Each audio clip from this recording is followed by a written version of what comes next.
এই ভর্তাটা খাইলে সবাই আপনার কাছে রেসিপি চাইবে। আমার বোনও রেসিপি চাইছিল, তো রেসিপি তারে দেওয়া হয়নি, কারণ আমি ভিডিও দিব বললাম যে ভিডিও দেখে নিস। আসলে ভর্তাটা এত মজার যে একবার করে খেলে বারবার খাইতে ইচ্ছা করবো। তো যাই হোক, তা তো বুঝতেই পারছেন, ফ্রিজের এক কোণা যদি বেশি না অল্প একটু মানে মুরগির মাংস থাকে তাহলেই ভর্তাটা করা যাবে। তো আমি মুরগির মাংস নিয়ে নিছি। এখন হলুদের গুঁড়া, মরিচের গুঁড়া, জিরার গুঁড়া, একটু ধনিয়ার গুঁড়া, একটু আদা রসুন বাটা দিয়েছিলাম, স্কিপ হয়ে গেছে। তো যাই হোক, এরপর সব কিছু ভালোভাবে হাতে মাখিয়ে লবণ দিয়ে এরপরে হালকা একটু পানি দিয়ে সিদ্ধ বসাই দিব। তো মাছ রান্না করলে সেদিন না মনে হয় কি একটু কিছু ভর্তা থাকতো তাহলে খেতে খুবই মজা লাগতো। তো এটা তো চুলায় বসাই দিলাম। ওদিকে মাছের যে তরকারিটা করব সেটার জন্য সিম আলু দিয়ে দিলাম মশলা কষানোর মধ্যে। সিম আলুটাকে খুব ভালোভাবে মশলার সাথে কষিয়ে নিব। আর এই সিম আলুর তরকারিটা কিন্তু খেতে খুবই মজা লাগে, যেটা বলার মতো না। সামনে তো শীতকাল চলে আসছে, এই সিম আলু হয়ে যাবে জাতীয় তরকারি। তো যাই হোক, খুব ভালোভাবে কষিয়ে নিব এই তরকারিটা। আর ওদিকে ভর্তার জন্য যেটা চুলাই দিছি ওটা হইতেছে। তো মাছ যেদিন রান্না করি সেদিন আমার বারবারই মনে হয় যে অন্য একটা কিছু ভর্তা করতে পারলে অনেক ভালো লাগতো, কারণ মাছ খেতে খুব বেশি একটা ভালো লাগে না। ভর্তা হইলে এক প্লেট ভাত অনায়াসে খাওয়া যায়। তো যাই হোক, তারপরে এই যে এদিকে আমি তো অবাক, ঢাকনাটা উঠে এটা একটু ঢাইকা দিছিলাম। আমি এটার মধ্যে কোনো তেল দিইনি, একদম মানে আপনাদের মনে হবে আপু তেল দিচ্ছে, আসলে বিশ্বাস করেন এক ফোঁটা তেল দিইনি, কিন্তু ওই যে মাংসের থেকে একটা এক্সট্রা তেল বের হয় সেই তেলটা এরকম বের হয়েছে। তো যাই হোক, ওইটা একদম শুকায় নিতেছি। আর এদিকে চুলায় দিয়ে দিলাম আবার কয়েকটা কাঁচামরিচ, আর সেই সাথে 2টা শুকনো মরিচ। একদম ঝাল একটু কম দিব, কারণ যেহেতু বাচ্চারা খাবে, মানে আমার বড় ছেলে বসে আছে, সে খাবে, যে নাকি কখনো ভর্তা খায় না।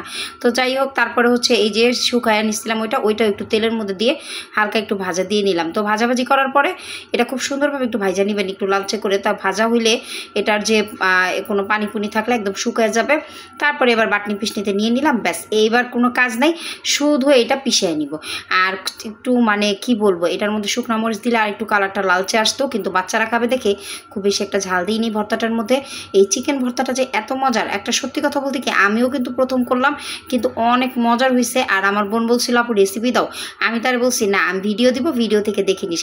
তো যাই হোক, এই রেসিপিটা মানে এই ভর্তাটা যদি কেউ না করে খান, তবে আমি বলবো একটাবার করে খাবেন, এত মজার হয় যে আমি মানে বলে বুঝাইতে পারতেছি না। তো আমি খুব তাড়াহুড়োর মধ্যে করেছি, আর ধনিয়া পাতা ছিল না, তা উপর দিয়ে আবার একটু পেঁয়াজ, কাঁচা পেঁয়াজ উপর দিয়ে দিছি। এটা খাবারের সময় মুখে লাগলে অনেক মজা লাগে। তো তারপরে এই তো তরকারি এদিক দিয়ে কষানো কিন্তু প্রায় হয়ে গেছে। ওই যে মানে চুলায় হুট করে যখন গ্যাস বেড়ে যায় তখন কিন্তু একদম কড়ের কোণাটা লেগে যায়। তো একটু ঝোল দিয়ে এটার মধ্যে এখন তরকারির মধ্যে মাছগুলো খুব সুন্দরভাবে দিয়ে দিব। এদিকে তরকারিটা হয়ে গেল, ওদিকে ভর্তাটাও হয়ে গেল, ব্যাস। ভর্তাটা দিয়ে আমি 2বার ভাত খাইছি। শুধু আমি না, আমার বোনের জন্য একটু রেখে দিছিলাম, তো ও খাইছে। মানে এত মজার হয়েছিল ভর্তাটা, আমি ভাবছিলাম অল্পই হবে, তারপরে দেখি না, মোটামুটি ভালোই হয়েছিল, সবাই একটু একটু করে খাইছি। তো খুবই ভালো লাগছিল। আর ভর্তাটা করে খাবেন যাদের মনে চাইবে। আর এখানে তেলাপিয়া মাছগুলো উপর দিয়ে দিলাম, ব্যাস। রান্নাবাড়া প্রায় শেষ। রান্নাবাড়া মানে একটা প্যারা, প্রতিদিনই কী রান্না করবো এটা একটা প্যারা, আর রান্না শেষ হলেই শান্তি। তো যারা ভিডিওটি দেখেছেন সম্পূর্ণ, সবাইকে অসংখ্য ধন্যবাদ। ভালো থাকবেন। আসসালামু আলাইকুম। এই ভিডিওটা কিন্তু আজকের না, অবশ্যই অনেকদিন আগের, কারণ আজকে কিন্তু ক্যাশ কারেন্ট কিছুই ছিল।